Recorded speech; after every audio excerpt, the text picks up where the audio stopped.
आगे प्रसंग है वरुण देव का पराभव प्रसंग। श्री कृष्ण के जन्म पूर्व से सारे ब्रजवासी ने एकादशी व्रत आरंभ किया था कि नंदराय के वहां पुत्र हो, और नंदराय के वहां पुत्र हुआ। अब उस पुत्र की रक्षा के लिए उन्होंने एकादशी व्रत चालू रखा था। राम अवतार के समय की बहुत सी यज्ञ सीताएं गोपी बन ब्रज में रहती थी। उन्होंने एक दिन श्री राधे से कहा, जैसे तुमने श्री कृष्ण को पाया है वैसे हम भी उन्हें पाना चाहती हैं, हमें कोई उपाय बताओ। राधे ने उन्हें एकादशी का व्रत बताया। दसवीं को प्रातः भोजन करे, उस दिन चावल न खाए। एकादशी फलाहार, द्वादशी 12 बजने से पूर्व ब्राह्मण से व्रत की पूर्णाहुति कराए। ये पूर्ण एकादशी है। एकादशी रात्रि 12 बजे तक जागरण कीर्तन करना चाहिए। उन यज्ञ सीता स्वरूप गोपी को एकादशी तपस्या से प्रसन्न हो श्री कृष्ण ने वर दिया था कि मार्गशीर्ष पूर्णिमा को महारास रचाकर अपने में मिलाऊंगा। इस प्रकार नित्य की भांति नंदराय ने एकादशी का व्रत किया था।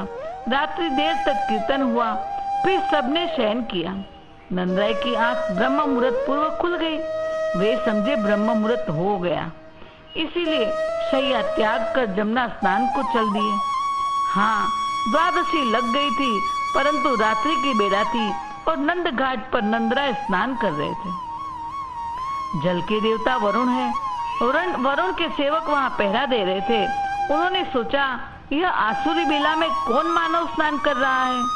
वरुण के दूत नंदराय को पकड़ने उपस्थित हुए।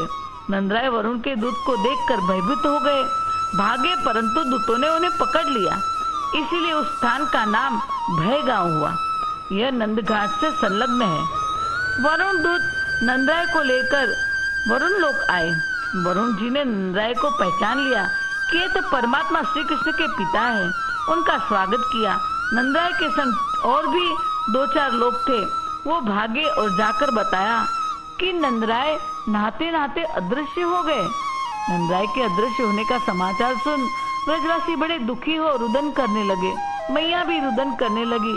श्री कृष्ण ने ब्रजवासी को और मैया को सांत्वना दे दाऊ को उनकी देखरेख करने वहीं छोड़कर स्वर्ग से एक दिव्य रथ मंगाकर उसमें बैठ के वरुण लोक पहुंचे। वरुण देव ने श्री कृष्ण को आया देख नाना प्रकार से उनकी स्तुति करी, सत्कार किया।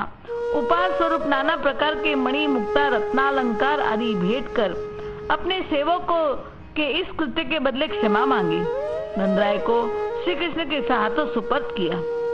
श्री कृष्ण बाबा को लेकर दिव्य रथ में नंद घाट पर उपस्थित हुए। सारे ब्रजवासी घाट पर ही खड़े थे। बाबा को वापस आया देख हर्ष से नाच उठे। ठाकुर की जय, ठाकुर की जय कहते हुए कहते ब्रजवासी ने श्री कृष्ण से प्रार्थना की कि आपने हमें वरुण लोक नहीं दिखाया, हमें भी वरुण लोक दिखाओ। तो श्री कृष्ण ने सबको उस दिव्य रथ में बिठाकर वरुण लोक ले गए और सबको वरुण लोक दिखाया। फिर रथ इंद्र को वापस भेज दिया। बोले कृष्ण कन्हैया लाल की जय।